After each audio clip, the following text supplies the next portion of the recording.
Assalamualaikum. Selamat pagi para siswa. Apakah kalian tahu bagaimana kita bisa saling mendengar dan menjawab atau berkomunikasi satu sama lainnya di kelas ini? Dan adakah yang menonton TV semalam? Apakah ada yang tahu bagaimana sebuah TV dapat mengeluarkan suara bersamaan dengan gambarnya? Energi bunyi. Energi bunyi adalah energi yang dihasilkan oleh getaran suatu objek. Getaran ini merambat melalui medium dan menciptakan gelombang bunyi yang dapat kita dengar. Ada beberapa jenis energi bunyi berdasarkan frekuensinya yaitu infrasonik, audiosonik, dan ultrasonik. Infrasonik adalah bunyi dengan frekuensi di bawah 20 Hz, sedangkan audisonik ada di frekuensi antara 20 Hz hingga 20.000 Hz dan ultrasonik adalah bunyi dengan frekuensi di atas 20.000 Hz. Pendengaran manusia sendiri dapat bekerja di frekuensi audiosonik yang memiliki frekuensi sekitar 20 hingga 20.000 Hz. Lalu apa saja beberapa penggunaan energi bunyi dalam kehidupan sehari-hari kita? 1. Berkomunikasi. Energi bunyi adalah faktor utama dalam komunikasi verbal. Pita suara akan bergetar ketika kita mengeluarkan udara yang berasal dari paru-paru yang menyebabkan terjadinya penurunan tekanan. Hal itu menyebabkan adanya jenis suara yang berbeda-beda. Seperti nada rendah berasal dari otot laring yang meregang dan nada tinggi yang berasal dari otot-otot yang meregang. Pita suara merupakan instrumen penting dalam pembentukan suara manusia untuk berkomunikasi.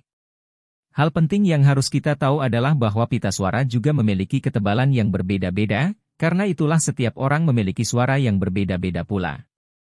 2. Diagnostik medis. Dalam bidang medis, energi bunyi digunakan dalam prosedur diagnostik seperti ultrasonografi. Selain itu, gelombang suara berfrekuensi tinggi membantu dalam visualisasi struktur internal tubuh, yang membantu dokter dalam diagnosis dan perawatan. 3. Hiburan dan seni. Musik, film, drama atau teater yang kita nikmati dari layar TV, dengarkan melalui radio, atau menonton secara langsung adalah contoh nyata bagaimana energi bunyi digunakan untuk menghibur manusia. Melalui energi bunyi, manusia dapat mengekspresikan emosi, menghilangkan stres, dan merasakan kegembiraan.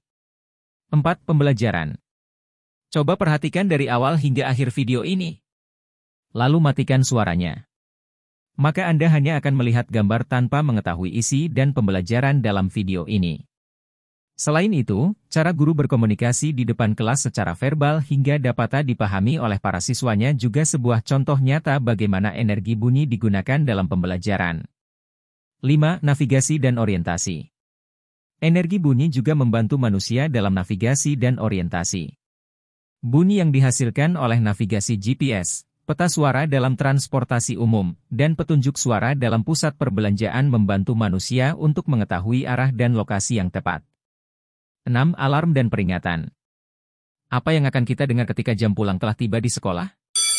Bel. Lalu apa yang akan kita dengar ketika ada pengendara mobil atau motor yang jalurnya mungkin terganggu oleh kendaraan lain? Klakson. Bel, klakson, dan jam alarm adalah bukti nyata bahwa energi bunyi juga digunakan oleh manusia sebagai alarm dan peringatan. Itulah beberapa contoh penggunaan energi bunyi dalam kehidupan sehari-hari kita. Cobalah temukan berbagai contoh lainnya. Dan jadilah bintang di kelasmu.